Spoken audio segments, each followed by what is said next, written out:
Voilà, enivrez-vous. Il faut toujours être toujours ivre. Tout est là. C'est l'unique question. Pour ne pas sentir l'horrible fardeau du temps qui brise vos épaules et qui vous penche vers la terre, il faut vous enivrer sans trêve. Mais de quoi? De vin, de poésie ou de vertu? À votre guise, mais enivrez-vous.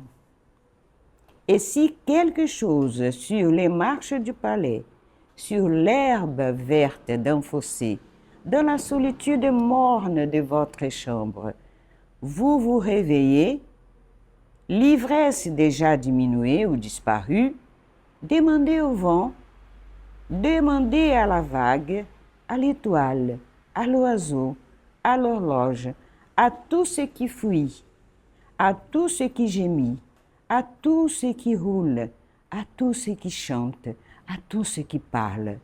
Demandez quelle heure il est, et les vents, la vague, l'étoile, l'oiseau, l'horloge vous répondront. Il est l'heure de s'enivrer. Pour ne pas être l'esclave martyrisé du temps, enivrez-vous. Enivrez-vous sans cesse de vin, de poésie ou de vertu, à votre guise. Eu sou Mônica, eu sou professora de francês, eu sou professora e diretora da Aliança Francesa de São Gonçalo.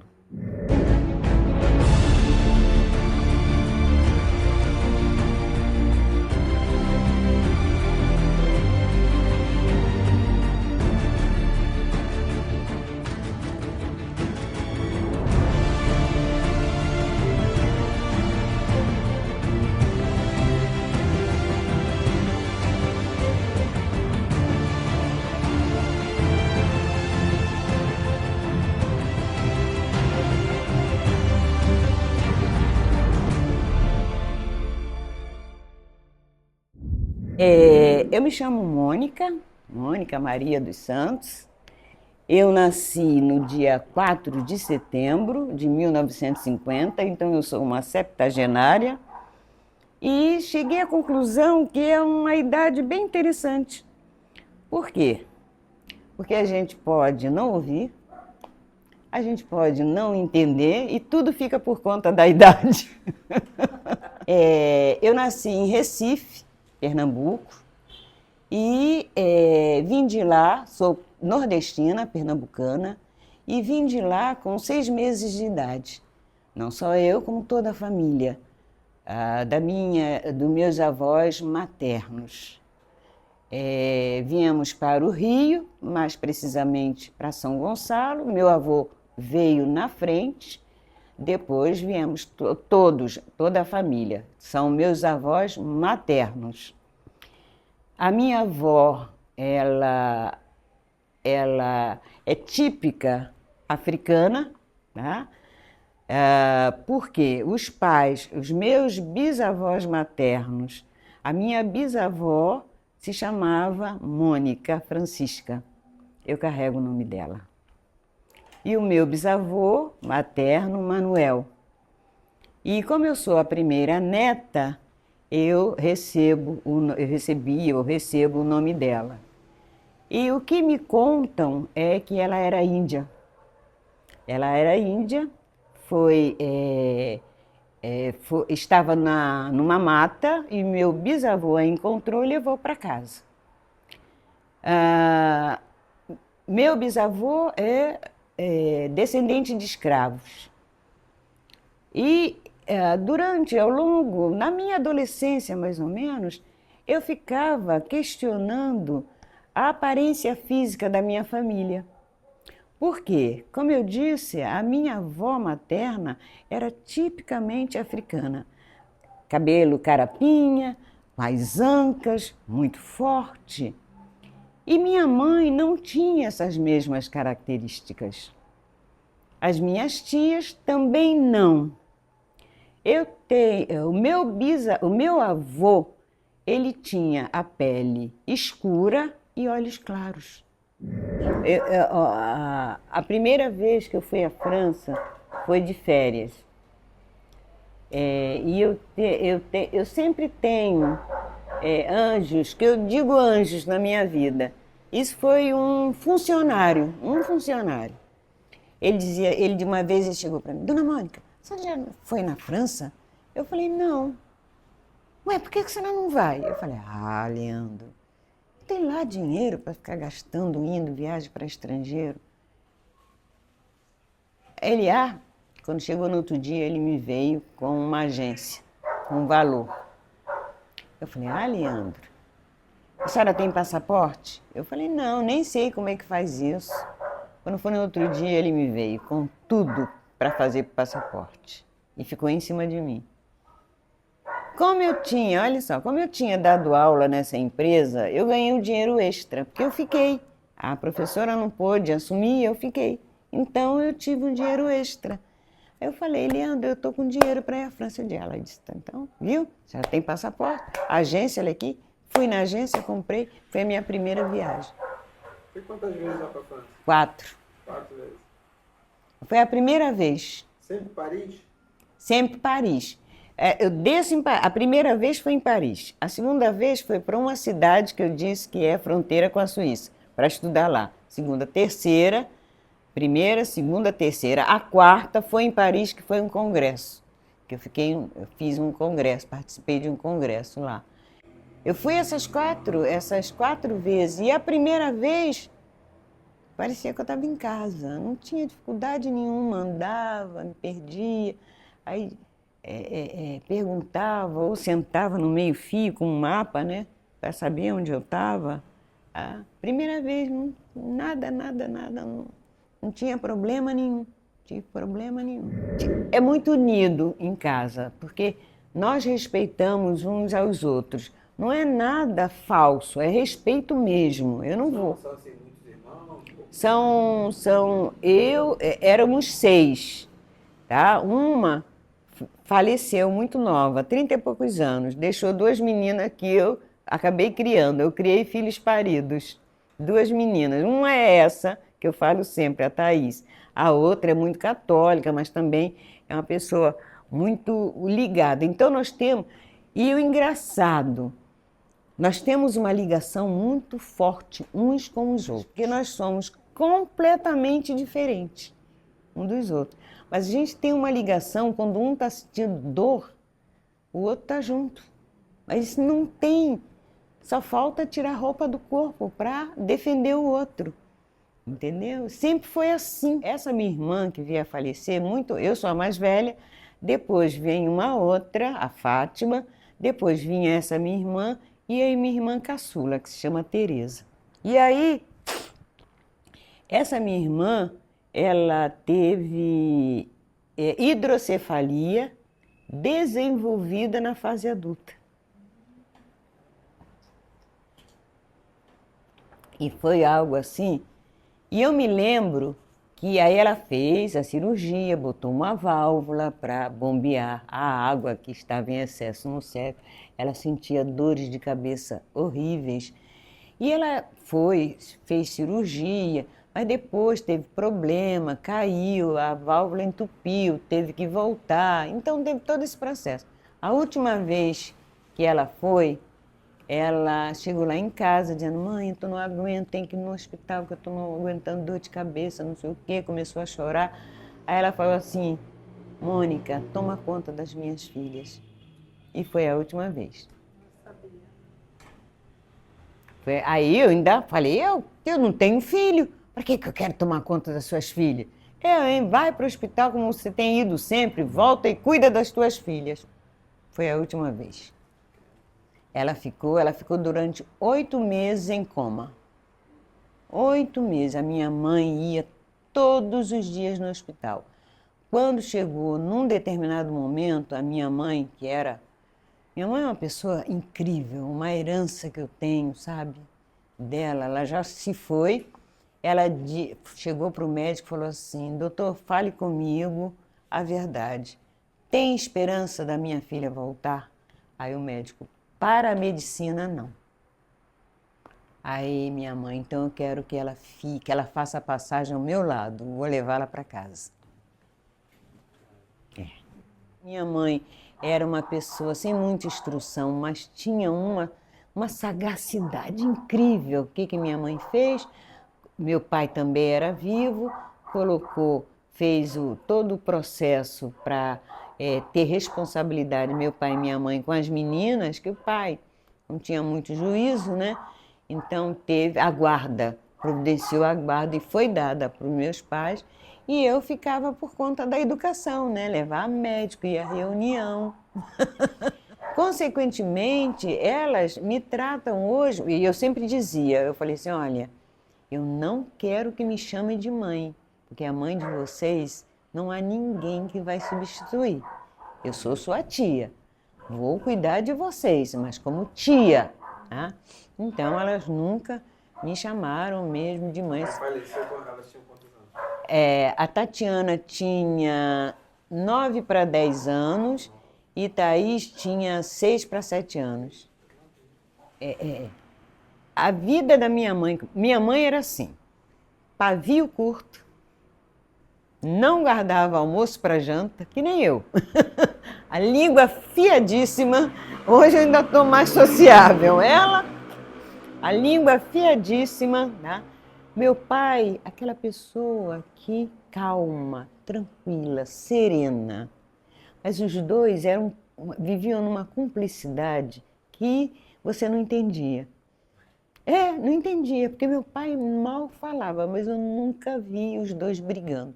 E os dois eles tinham uma coerência na nossa educação. Se eu falasse para o meu pai, pai, você deixa de eu fazer isso? Ele falava, você falou com sua mãe?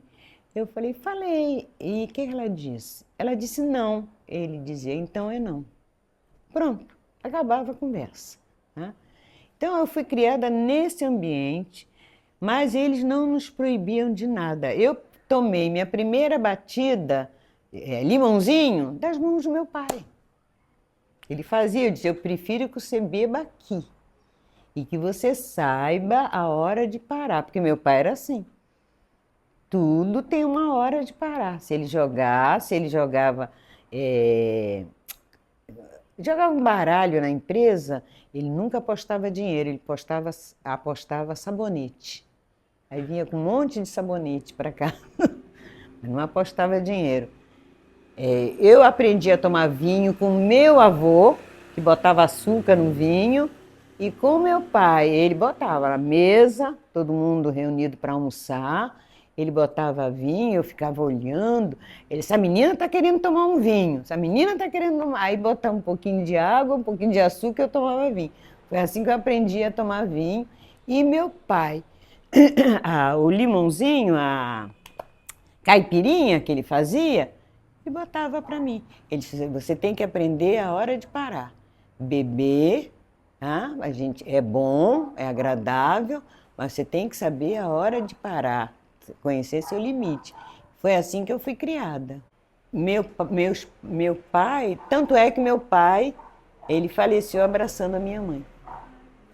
Ele fez assim para ela. E eles tinham uma sintonia. Ele faleceu primeiro. Ele faleceu primeiro e ele pediu para não ir para o hospital. Aí minha mãe conversou comigo. Seu pai não quer ir para o hospital. Eu falei, então não manda. Ele disse, vamos cuidar dele aqui em casa. Aí foi cuidando, mas ele teve um processo, né, de problema no pulmão, né, enfim. E teve um belo dia que eu não estava nem em casa, ela que me contou depois. Que ele estava em casa, foi na hora de tomar banho, um vizinho, né, que ajudava a minha mãe, foi. Aí minha mãe foi preparar a água, quando foi, escutou ele chamando. Que minha mãe chamava Severina, mas ela detestava esse nome. Então, todo mundo a tratava por Vina. E ele gritou, Vina! Aí ela largou o balde, saiu correndo, ele estava assim para ela. Aí foi, deu um abraço, meu irmão. Não, ele já foi. Ele já foi. Então foi... a gente não ouvia a briga dos meus pais. Quando eu falava, puxa, papai, mamãe, ela é difícil. Ele dizia assim, deixa que eu me entendo com ela. Não permiti falar nada. Nem ele dela, nem ela dele. Ai, mãe, porque ele era lento, meu pai era lento. Papai, para fazer uma coisa, deixa que eu me entendo com seu pai, você não tem nada que se meter. É assim, mas nunca a gente conseguia, né? Então eles viveram numa cumplicidade, né? Minha mãe era muito bonita, sabe? A pele escura, um rosto redondo, cabelos anelados, né? Então, quando ela ficou viúva, nós adultas, minha mãe ficou com 60 e poucos anos adulta, ela casou muito nova, né? E nós nos reunimos e falamos assim, olha, se mamãe arranjar um namorado, você vai ficar contra a minha irmã, com meu irmão?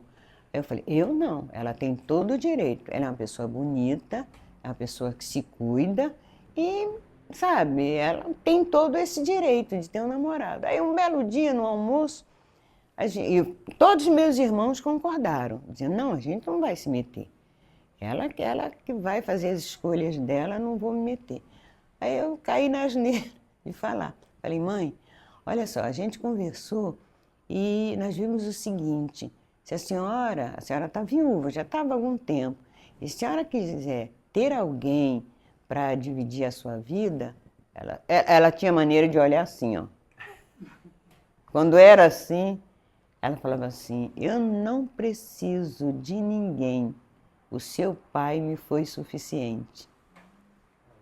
E não teve ninguém. Não teve ninguém. E era bonita, e era vaidosa, ela só não se maquiava. Mas ela fazia unha, ela tinha roupa nova, sabe? Mas ela, não, seu pai foi o suficiente, me satisfez. Eu não preciso de ninguém, de homem nenhum. E não teve. Viveu a vida, foi embora, ela foi em março fez aniversário dela, né? Também a partida dela foi incrível, assim, chegou a minha hora. Ela sim, chegou a minha hora. Sério? Foi? Ela me chamou e eu tenho sono pesado, ninguém me acorda. Porque quando eu bato na cama, pode passar a bateria da mangueira, que eu tô nem aí. Mas nesse dia eu acordei, Mônica, Mônica. Aí eu levantei, me chamando, porque todo mundo lá em casa dorme com a porta aberta do quarto, sempre foi assim. Aí, que foi, mãe? Ah, minha filha, eu não estou passando bem, eu estou com uma dor de cabeça, foi um AVC hemorrágico que ela teve. Uma dor horrível. Eu falei, tá bom, mamãe, então a gente vai. Chamei minha sobrinha, tira o carro, Thaís. Mamãe, tem que levar a mamãe para um socorro. Aí quando Thaís, ela disse, chegou a minha hora. Eu falei, mãe, não sei que a gente vai levar. Mas era mesmo. Ficou uma semana e foi embora. E assim, me avisando também. Eu tenho sono, né? No dia, na madrugada que ela faleceu, eu levantei. Acordei no meio da noite. Aí eu falei, minha mãe se foi. Minha mãe, se entrega. Se está na hora de partir, se entrega. Aí quando foi 6 horas da manhã, ligaram lá para casa. Eu falei, já sei. E fui lá, ela ficou no pronto-socorro, que o médico disse, olha, para levar para o hospital pode ser perigoso, pode ser pior, que ela ficou em coma. Aí o médico veio, a enfermeira, olha, a senhora quer uma água? Eu estava bem, porque, sabe, minha mãe me ensinou a lidar com a morte e saber que a gente não está aqui para toda a vida, que vai ter um dia que isso aqui vai desaparecer, né? Então, o médico, a enfermeira, né, de dedos, eu falei, não, pode ficar tranquila, eu estou bem. Aí veio o médico, aí, olha, eu não tenho uma notícia. Eu falei, não, doutor, não precisa ficar constrangido, eu sei, minha mãe se foi. Ele falou, eu só quero saber de uma coisa, ela sofreu? Eu disse, não sofreu porque ela estava em coma. Eu disse, então, e foi isso, ela não sofreu, ficou em coma o tempo todo e foi embora, né? Enfim, Então, nós vivemos o luto, né? A gente teve, minha irmã teve depressão, eu tenho um irmão que mora em Goiás, teve depressão também, ficou mal, enfim, vivemos o luto, que é algo natural, né? Mas minha irmã, eu tenho uma irmã que tem mal de Parkinson, ficou mais agitada, porque quem tem mal de Parkinson, né, não pode ter, enfim. Mas teve um dia que essa minha irmã mora na parte de cima. Eu falei assim, Fátima, engraçado, eu não tô mais sentindo aquela tristeza que eu estava sentindo com a partida de mamãe. Ela falou, eu também não. Ela falou. Aí nós perguntamos a nossa outra irmã e nosso outro irmão. Ela disse, não, também não. Então, sabe aquele período? Passou. Então a gente só se lembra das coisas boas, que minha mãe era muito divertida. Ela era para cima, era assim, língua afiada, pavio curto, mas uma pessoa para cima, sabe, solidária. Ela que dizia, não fica cuidando dessas meninas, vai se divertir. Ela dizia para mim, compra um carro para você, você tá num emprego bom, não sei o quê. Ela sempre foi assim, minha mãe. Tá? Então, eu tenho muito orgulho da família que eu tenho, de onde eu vim. Tenho muito, muito. Quem sou eu para dizer, e essa é a minha grande questão, quem sou eu para dizer que a oração que a minha irmã faz não tem efeito? Quem sou eu para dizer isso, hein? Não é mesmo? Se ela reza, se ela tem fé, quem sou eu para dizer que isso não tem?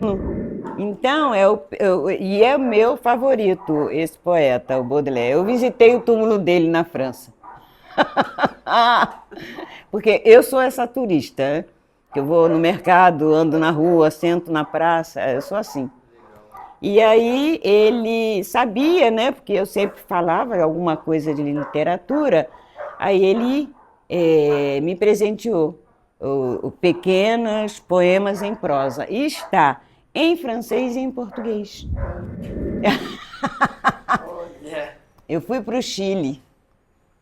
Eu resolvo assim as viagens, a não ser essas que foram para a França, que é para estudar.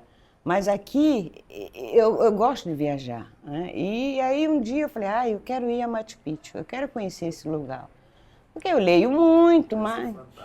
O quê? Aí eu procurei a agência, né?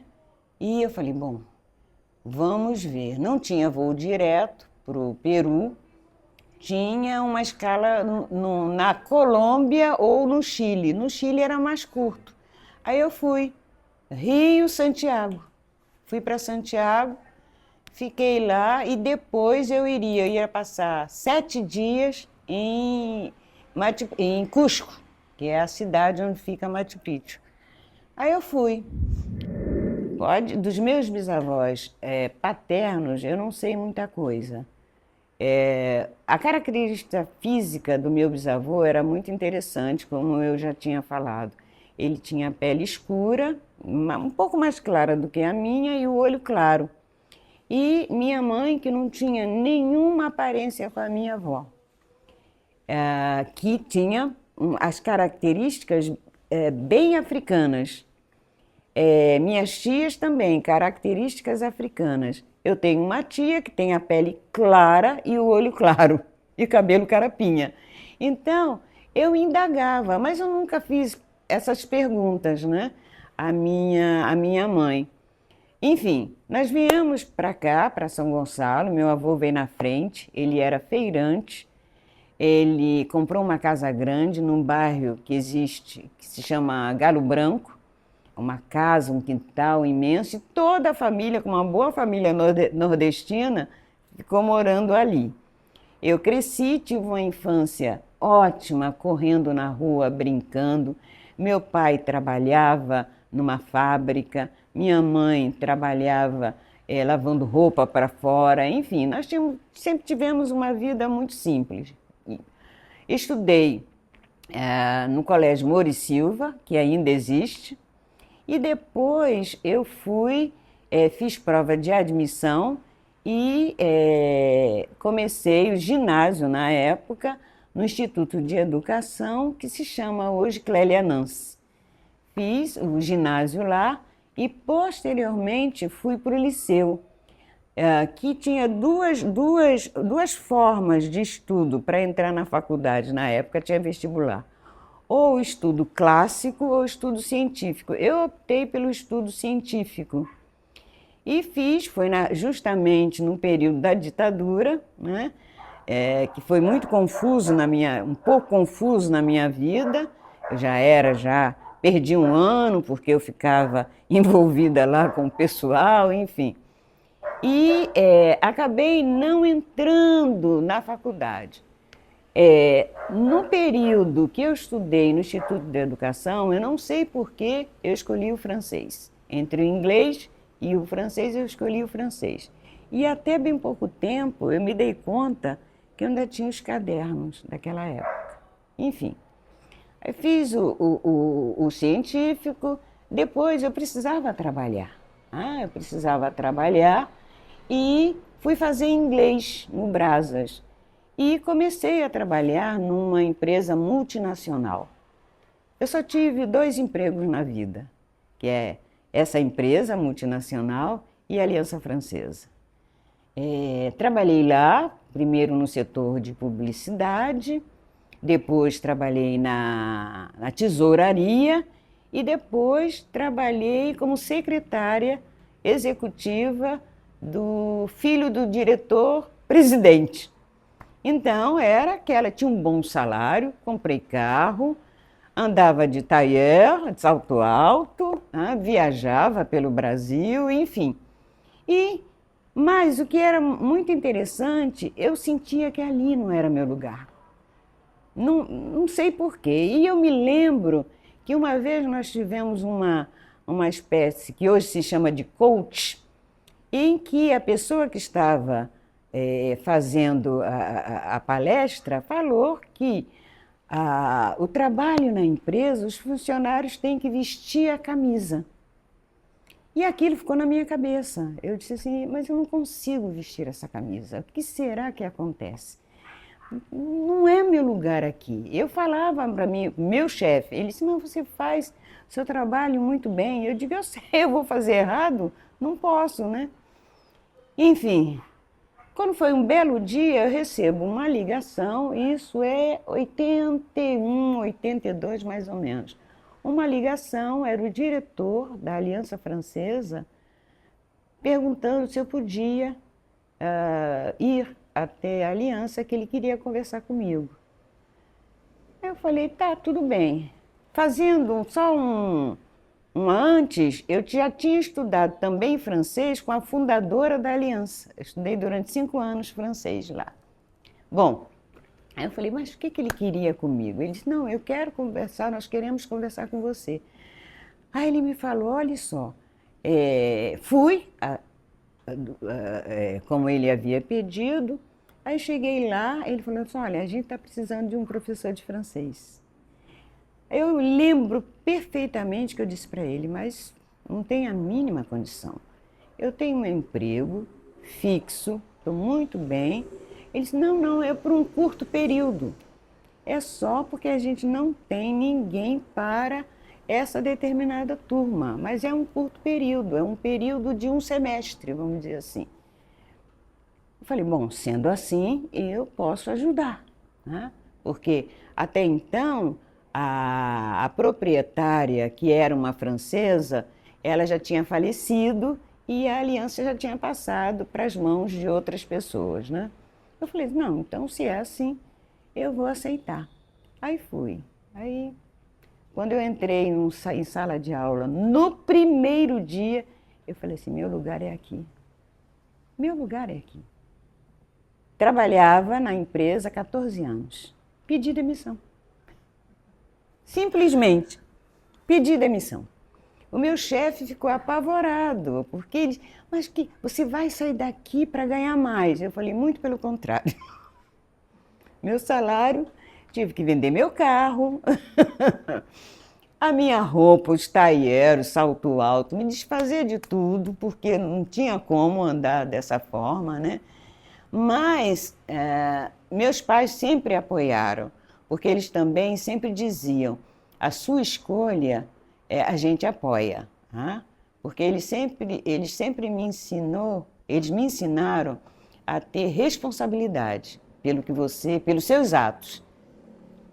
E fui efetivada, aí comecei a dar aula, aí eu não queria mais saber de nada, eu disse, aqui é meu lugar. Aí preparava a aula, pedi demissão, e quando foi, passei abril, maio, junho, então terminava um semestre. Aí a diretora na época me chamou, olha, a gente quer te efetivar, porque nós gostamos muito do seu trabalho. Eu falei, tá bom. Aí pedi demissão e fiquei na Aliança, e estou até hoje. Bom, Quantos anos de aliança? 81, vocês façam as contas. De 81. Era professora, só professora, né? E dando aula. Mas teve uma vez que apareceu um francês na Aliança Francesa, eu não esqueço também desse rapaz. O nome dele era Gila. E aí a diretora, na época, falou assim, Mônica, eu gostaria que você abrisse um espaço, que a gente está recebendo a visita dessa pessoa, ele é francês, para que os alunos tenham contato com o francês autêntico. Eu falei, claro, claro, sem problema nenhum. Aí ele veio, eu avisei a turma, ele começou a conversar, tudo mais. No final da aula, ele não saiu da sala, ele falou, oh, foi muito bom estar com a sua turma, eles falam muito bem francês, tudo mais, não sei o quê, filelê. Aí ele falou assim, olha, eu estou com muita vontade de comer pipoca. Aí eu falei, olha, aqui embaixo era no Rodo Shopping, a Aliança era ali, no prédio de cima, aqui embaixo tem um Rodo Shopping e fica um pipoqueiro lá. Ele falou assim, eu gostaria que você me acompanhasse. Falei, tudo bem. Aí eu acompanhei.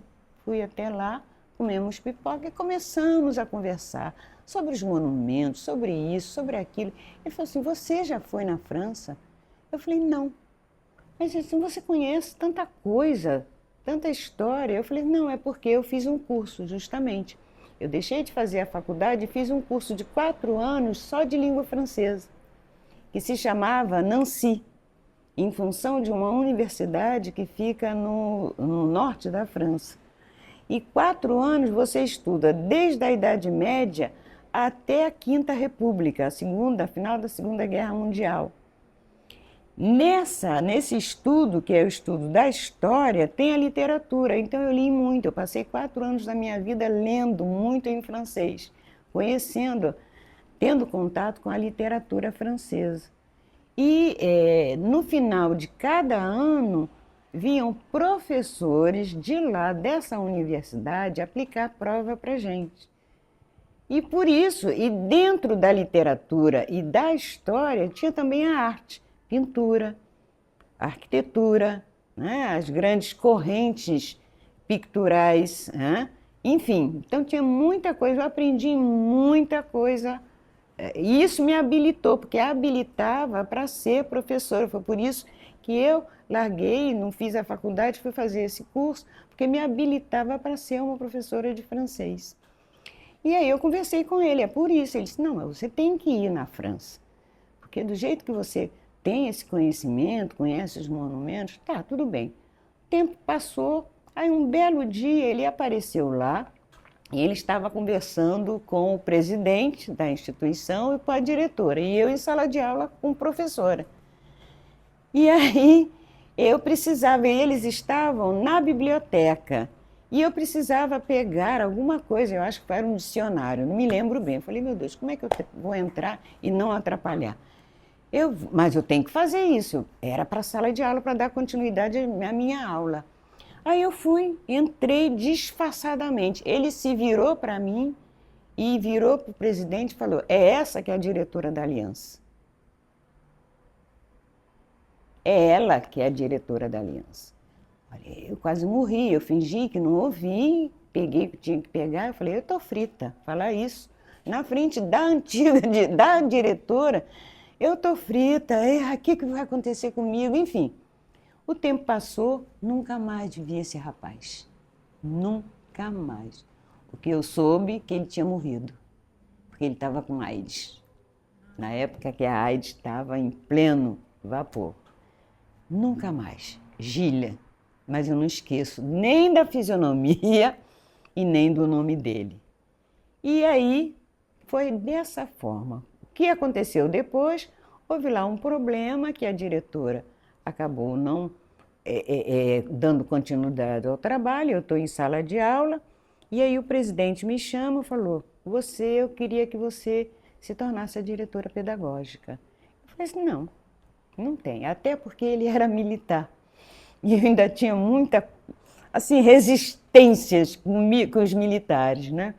Eu falei: não tem porquê eu me tornar. Eu gosto muito de sala de aula.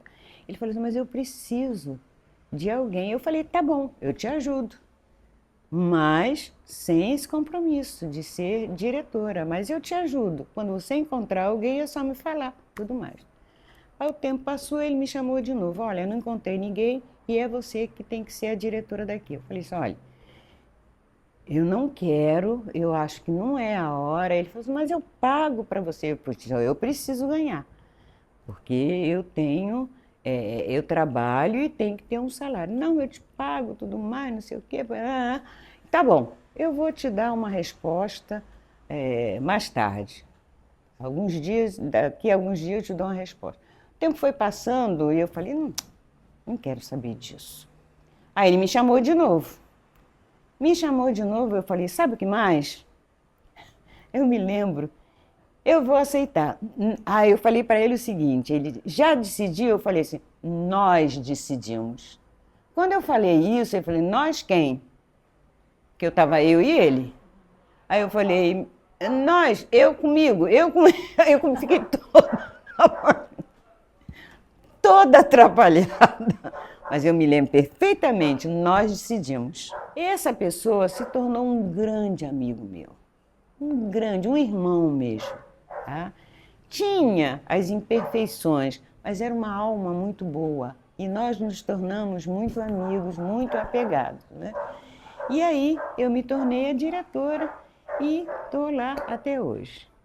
Bom, o que é ser professora de francês? Lembrem-se que eu falei, nasci em Recife, sou nordestina, sou preta e sou mulher. Então, né, mulher, preta, nordestina e professora de francês. Então, eu já tive alguns probleminhas, né? Quer dizer, probleminhas não, algumas situações constrangedoras, eu prefiro dar esse nome assim. Primeiro, em sala de aula, eu tive uma aluna que, no andamento da aula, ela perguntou: professora, eu estou curiosa, por que a senhora, como que a senhora é professora de francês? Eu não senti racismo, preconceito, não. Eu vi, e depois isso se confirmou, que essa imagem estereotipada, tá? Mulher, preta, né? Como se idealiza francês, é o protótipo europeu, né? Então, mas eu aprendi, tenho uma língua um pouco afiada, né? E tenho assim respostas rápidas. Eu falei assim: olha, boa pergunta que você me faz. Você sabe por quê? Porque em outras vidas eu fui princesa de um país africano. Aí ela começou a rir. Professor, eu digo, eu era princesa de um país africano colonizado pelos franceses. E aí, nessa vida, eu sou professora de francês. Aí ela começou: ai, que barato, professor, e qual país? Qual foi o país? Aí eu falei: o Gabão, porque o Gabão fica na parte em que vieram muitos escravos de lá. Eu falei: foi o Gabão. Aí ela disse: ai, pronto, ficou nós rimos, brincamos. Ai, que satisfação ter aula de francês com uma princesa. E isso ficou, não teve nenhum problema. Mas também eu tive um outro problema, esse foi um pouco mais chato, mas eu consegui me sair bem. Eu dei aula numa empresa onde eu precisava que os engenheiros, eram 3 engenheiros e um chefe, tivesse uma parte oral do francês muito bem desenvolvida, porque eles iriam para a França. E aí foi feito contato através da secretária, então nós firmamos, né, esse contrato, e não seria eu. Eu chamei uma professora muito boa da Aliança, mas no dia da apresentação, um dia de manhã, essa professora me ligou dizendo que tinha um problema sério. Como era uma pessoa muito séria, eu disse, não, tem problema, você não vai.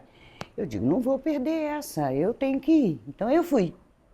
Fui para lá, para a empresa, aí cheguei lá, a secretária me recebeu, me levou para a sala onde tinham 6 homens na sala. Eu entrei, eles não olharam para mim, e aí eu falei, bom, olha, essa é a professora de francês. Eu digo, boa tarde, boa tarde. Eu em pé, que depois eu vim a saber que era o chefe, falou assim, olha, nós temos aqui uns e-mails em francês, eu queria que a senhora visse. Eu em pé, não me ofereceram para sentar, com a bolsa aqui. Eu falei, tá bom. Eu comecei a ver os e-mails, falei assim, nossa, que coisa horrível, mas como é que vocês se comunicam assim, com uma redação completamente errada? Aí já dava. Não, assim não dá para se comunicar em francês, com essa estrutura completamente. Aí vi tudo, joguei assim na mesa dele e disse, tem mais? Aí ele me olhou espantado. Ok.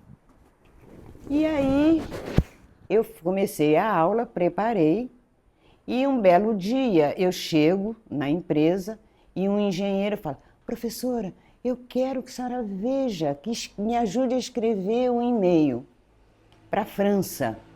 Eu falei, tá, que eles se comunicavam em inglês, mas precisavam, porque era uma filial, era a sede na França. Aí eu ajudei a escrever o e-mail, dei para ele todas as dicas, ele escreveu, mandou. No outro dia, quando eu chego, ele fala, professora, olha aqui, o e-mail que eu recebi do francês. Aí eu li, o francês respondeu e embaixo, observação, por que eu tenho falado em inglês com você, uma vez que o seu francês é impecável? Aí eu falei, tá vendo? Você não vai precisar mais de mim. Quem assinou foi ele. Ele, nada disso. A partir daí, esse chefe que não me ofereceu a cadeira, ele me chamava, ele me ocupava toda vez que estava lá para ir para a sala dele para corrigir os e-mails dele. E se eu falasse, às vezes ele colocava uma palavra, eu falava, mas eu não conheço essa palavra. Ele apagava, eu digo, não apague. Eu não conheço, não quer dizer que não exista. Ele não conseguia fazer nada em francês se eu não estivesse lá. Bom, terminando o nosso período, preparei os engenheiros, aí ele me chamou na sala dele, olha, professora, já está o período, os rapazes, né, estão preparados para irem para a França, mas foi no tempo previsto, né? E eu queria agora um favor da senhora. Eu falei, pois não. Agora nós vamos entrar com o inglês. E eu queria que a senhora me apresentasse ou me indicasse uma professora de inglês tão boa quanto a senhora. Aí eu virei para ele e falei assim, vai ser difícil.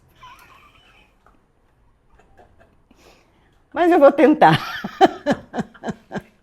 Eu vou tentar.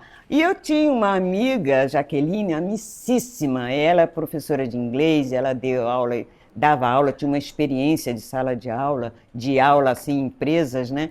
Aí eu falei com ela e ela foi lá colocando. Aí, ao mesmo tempo, daí ele me deu presente e fez festa para mim. Foi incrível, né? Eu agradeci muito, né? Enfim, e ao mesmo tempo ele falou, olha, tem um outro setor que o chefe de lá, o superintendente de lá, quer também implantar o francês. E ele queria conversar com a senhora. Eu falei, tá, tudo bem. Se o senhor quer que eu vá lá agora, eu fui lá. Aí cheguei lá, aquela gente, né, vários chefes, né, ele é superintendente, alguns chefes, né. Aí eu cheguei, eu sou Mônica, sou professora de francês da Aliança Francesa. Aí ele assim, a senhora é professora da Aliança? Que aliança? Eu sou da Aliança de São Gonçalo. Aí ele, ué, São Gonçalo fala francês? Aí eu falei assim, olha, a gente fala francês, mas também a gente se comunica através de fumaça pelo tambor. Aí eu só vi os chefes assim, ó. Então, tive outras situações, mas é a grande diferença aqui no Brasil para os franceses. Com os franceses eu sou respeitada, sou tratada igual, com igualdade, entendeu?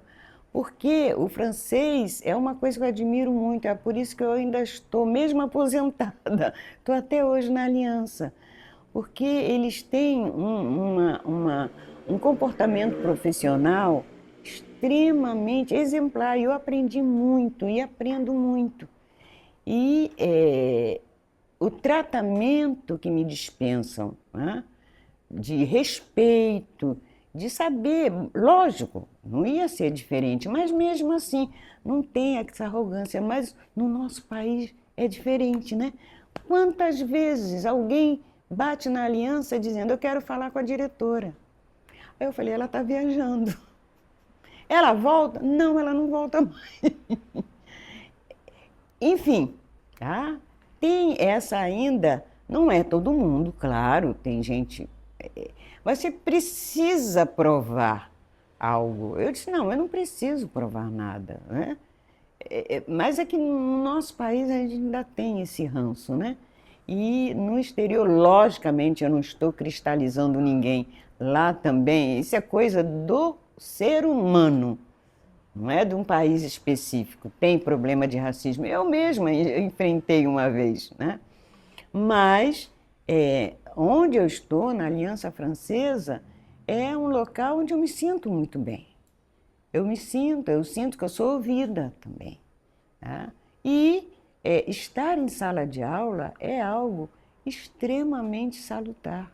É muito prazeroso você saber que aquele aluno veio em confiança, porque a Aliança é uma marca de confiança, né? E saber que está progredindo, né? Que vai fazer o doutorado ou vai estudar num país francófono, né? E graças à Aliança. Eu tenho uma outra experiência muito interessante, que eu dei aula a uma família. A Adriana, o marido ia fazer o doutorado sanduíche, ele era professor de química, e ela é médica pediatra. Então ele teria que ter um nível de francês para poder se candidatar a uma prova e ir lá para a França. Enfim, aí eu dei aula, né, para eles dois e mais o pai e a mãe, que me tornaram meus amigos. Ele foi na frente, alguns meses depois ela foi. Um belo dia, o telefone, Dona Mônica, um telefone da França. Eu falei, meu Deus, quem é? É uma amiga sua, a Adriana. Eu falei, Adriana. Aí liguei. Oi, Mônica, tudo bem? Ela, oi, Adriana, tudo bem? Tudo bem, não. Eu já arrumei confusão aqui na França. Porque quando eu vou no comércio comprar alguma coisa e que é mais do que 69, quando chega a 70, eu me atrapalho toda. Porque os números em francês têm uma prática bem específica e os alunos ficam alucinados de aprender essa nova forma. Aí ela, mas eu liguei para você para te falar o seguinte, Eu e o Álvaro, o nome do marido dela é Álvaro, nós fomos uma recepção no consulado. E chegamos lá, conversamos em francês, aí teve uma pessoa que falou assim, mas vocês falam muito bem, em qual aliança que vocês estudaram? Na Aliança do Rio? Ela disse, não, na Aliança de São Gonçalo. Ele, na Aliança de São Gonçalo, une petite dame. Eles te conhecem. Une petite, mais bien compétent. Uma pequena, baixinha, mas competente. Eles te conhecem, Mônica. Eu digo, pois é, né? Como que é a frase? Petite dame. Petite. Pequena, baixinha, né? Petite. Que não tem diminutivo no francês, não tem. É petit ou grand. Quando fala grand, é em grande table, uma mesa grande. Não tem nem aumentativo, nem diminutivo. Então, ela falou para mim, tá? Que eu era conhecida. Enfim, teve sim. Bom, eu fui, como eu disse, uma cidade chamada Besançon. Ela fica na região que corresponde àquele estado, fronteira com a Suíça. Então, fui estudar lá, fazer uma formação lá. São professores de vários países, né? E realmente para mim foi uma experiência, além em termos de estudo, mas uma experiência de vida, né? E a gente ficava na cidade universitária, são vários apartamentos, e tinha um passeio para ir a uma cidade que se chama Estrasburgo, que é fronteira com a Alemanha. Inclusive, essa cidade ela já foi disputa entre Alemanha e França, ela se chama Estrasburgo. E eu fiquei interessada em ir a esse passeio e fui. E na cidade universitária, teve um dia que eu fui fazer uma ligação para casa e tinha uma professora que ela muito agitada. Eu falei, você está passando bem? Ela disse, não, eu estou, porque eu não consigo ficar sozinha. Eu falei, não, você quer que eu fique aqui com você? Eu fiquei ali com ela começou a contar a história dela, era da Bósnia-Herzegovina, na época da guerra, que ela teve que ir para a Inglaterra em função do problema da guerra. Aí, conversando com ela, ela me falou, amanhã tem um passeio para Estrasburgo. Você vai? Eu digo, vou. Ela disse, você fica comigo? Eu digo, fico sim, não tem problema. Aí nós fomos, chegamos lá, nos dispersamos do grupo, porque ela disse, olha, eu conheço bem, porque ela estudou ali numa universidade. Você quer que eu te mostre alguns locais interessantes? Depois a gente encontra o pessoal. Eu falei, ótimo. Bom, passeando, nós vimos um café. Ela disse, vamos tomar um café? Vamos. Entramos, os cafés lá, que é uma coisa maravilhosa, né? Assim na calçada, né? Que eles chamam terraço na calçada, é algo assim maravilhoso. E nós sentamos ali e pedimos um café. Tudo bem. E o nosso café não vinha, o meu café não vinha. Ela não pediu café não, ela pediu outra coisa, água, eu pedi o café. E não vinha. Eu, como sou muito atenta, né? Dizem que esse é típico de virginiano, não passa nada despercebida. Eu sou muito atenta, eu estou aqui, mas estou vendo tudo, né? Eu comecei a observar, eu disse, não está demorando demais, eles não são assim, são... E daqui a pouco chega uma pessoa, né? E essa pessoa senta um pouco afastada e era um homem, e me parece que ele conhecia, que ele era frequentador daquele café, porque a garçonete veio rapidamente atendê-lo e eles conversaram alguma coisa. Ele pediu e o que o pedido dele veio, o meu café não. Eu falei, bom, está certo, né? Não está certo. Primeira coisa, não sei se isso vai sair, o francês detesta que falem alto. Eles falam num tom assim, sabe? Não falam. Nós temos essa herança africana, mas eles detestam. Aí eu falei, é? Eu no terraço, né, na mesa, a parte interior bem mais lá distante, aí eu abri a boca, Madame!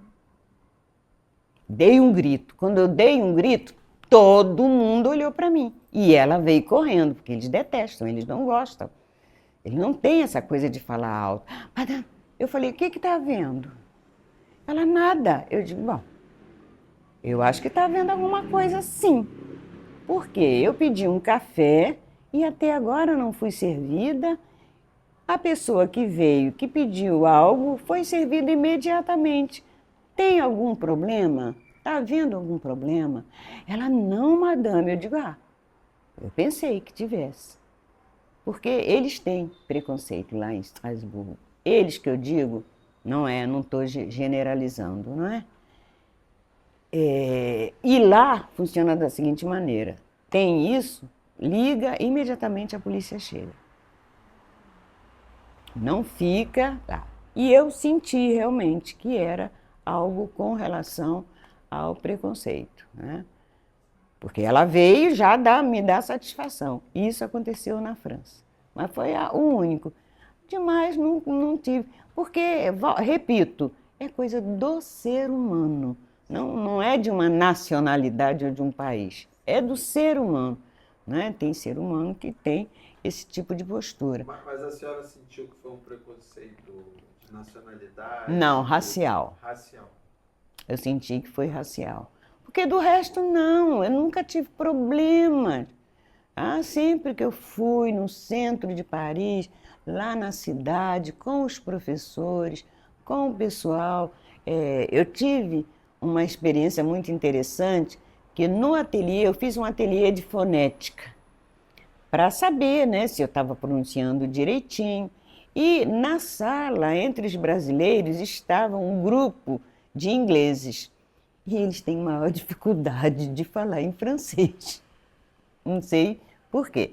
Aí tinha um rapaz que dizia assim, Mônica, como é que se pronuncia isso? Eu dizia para ele, é assim, Tomás. Ele não conseguia pronunciar, porque tem alguns sons que para eles... Os franceses, eles dizem que nós temos uma pronúncia muito interessante do francês, e sem ser um país francófono. Que nós temos uma pronúncia, uma facilidade em falar o francês, coisa que alguns, não são todos ingleses, ele era inglês da Inglaterra, tem dificuldade. Então eu fiz esse curso de fonética justamente para saber até que ponto, né, eu estava pronunciando direitinho, se tinha que corrigir algumas coisas. Lógico que todos vão ter sotaque. O aparelho fonador, por razões geográficas, uma série de fatores, né, fazem com que a gente tenha sotaque. Tem isso também da região geográfica. Porque aí o nosso aparelho fonador, ele vai sofrer interferência geográfica, de tempo, de temperatura, de tudo. Isso é fantástico, isso é fantástico. Não sei, a minha relação com o francês está dentro dessa história que eu contei para vocês. Eu fiz meu mapa, mas não é aquele de adivinhação, é aquele para se autoconhecer, porque eu tinha um embate comigo mesma. Por ser uma pessoa detalhista, perfeccionista, para mim tem que estar 100%, eu sou exigente comigo. Então eu tinha um embate. Toda detalhista, toda arrumadinha, eu chegava em casa, se alguém tivesse entrado no meu quarto, eu falava, mãe, quem entrou no meu quarto? Minha mãe ria. Ninguém, eu digo, alguém entrou no meu quarto. Eu sabia exatamente onde estava tudo. Logicamente, logicamente que a vida vai ensinando a gente, né? A gente vai ficando mais maleável. Hoje eu não estou mais aquela pessoa, continuo. E ao mesmo tempo eu era caótica. E aí eu ficava nesse embate. Quando eu fiz meu mapa, foi ótimo, que eu comecei a ficar em paz comigo. Vamos terminar com Charles Baudelaire.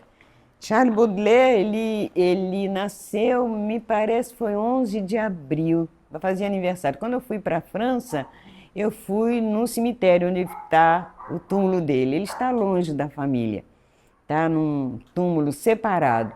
E o pessoal joga pedra no túmulo dele. É um poeta, assim, que eu tenho muita admiração, que eu gosto muito. Flores do Mal, Mas por que fazer isso com ele? Eu acho que é uma homenagem, em virtude do... Eu não sei tudo sobre a vida dele, mas é uma homenagem.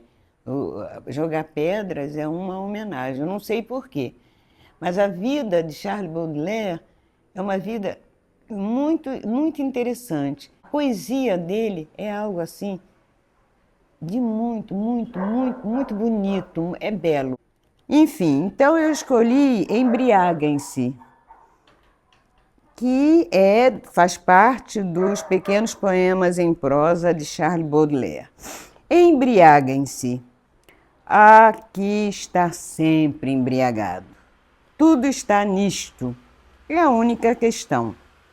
Para não sentir o terrível fardo do tempo que lhes dilacera os ombros e os encurva para a terra. Embriaguem-se, sem cessar é preciso. Mas de quê? De vinho, poesia ou virtude? A escolha é sua, mas embriaguem-se.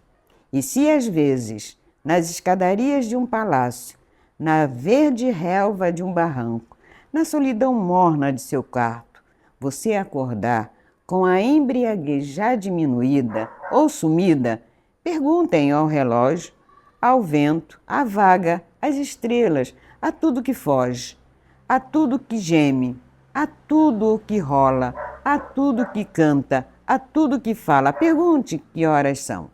E o relógio, o vento, a vaga, a estrela, as aves lhe responderão. É hora de embriagar-se, para não serem escravos martirizados do tempo. Embriaguem-se, sem cessar. Embriaguem-se de vinho, de poesia ou virtude. A escolha é sua.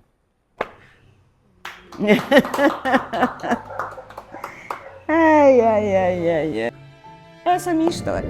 Embriaguem-se, de Charles Baudelaire, pequenos poemas em prosa. Há que estar sempre embriagado. Tudo está nisto. É a única questão. Para não sentir o terrível fardo do tempo que lhes dilacera os ombros e os encurva para a terra. Embriaguem-se sem cessar. É preciso. Mas de quê? De vinho, de poesia ou virtude? A escolha é sua, mas embriaguem-se.